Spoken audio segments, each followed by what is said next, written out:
साधना प्रभामध्ये तुमचे खूप खूप स्वागत.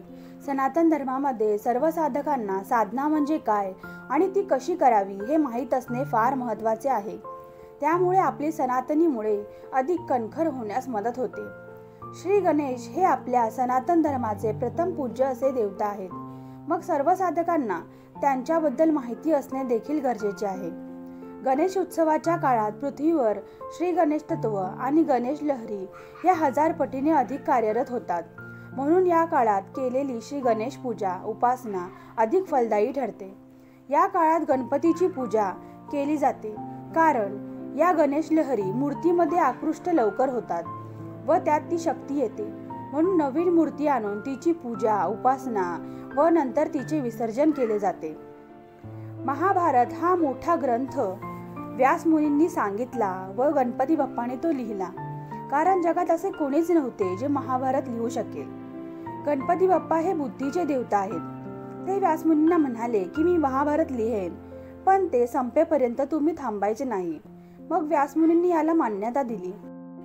महाभारत लिहिताना गणपती बाप्पांच्या शरीराचे तापमान फार वाढू लागले. त्यामुळे व्यास ऋषींनी त्यांच्यावर मातीचे लेपन केले. त्यानंतर ते लिहिताना त्यांना त्यांच्या आवडीचे पदार्थ खाऊ घातले. महाभारत हे अनंत चतुर्दशी दिवशी लिहून पूर्ण झाले. तोपर्यंत श्री गणेशाच्या शरीराचे तापमान खूप वाढले होते व त्यांच्या शरीराला लावलेल्या मातीला सुद्धा भेगा पडल्या होत्या. गणेशाला थंड व शांत करण्यासाठी त्यांनी पाण्यात बसवले. मग त्यांच्या शरीरातील दाह कमी केला. मग सर्व देवांनी त्यांची पूजा करून त्यांना दुर्वा वाहिल्या. तेव्हापासून भाद्रपद महिन्यात श्री गणेश पूजनाला प्रारंभ झाला. तो अखंडितपणे चालू आहे. अशा प्रकारे झालेली सेवा मी स्वामींचरणी अर्पण करते आणि या सेवेला या साधनेला पूर्णाहुती देते. सर्वांसाठी आपण आज शांती मंत्र म्हणूया.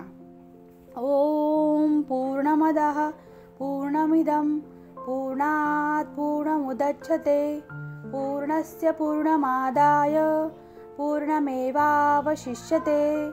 ओम सर्वेपि सुखिनः सन्तु सर्वे सन्तु निरामयाः सर्वे भद्राणि पश्यन्तु मा कश्चित् दुःखमवाप्नुयात्. ओम नमः शिवाय.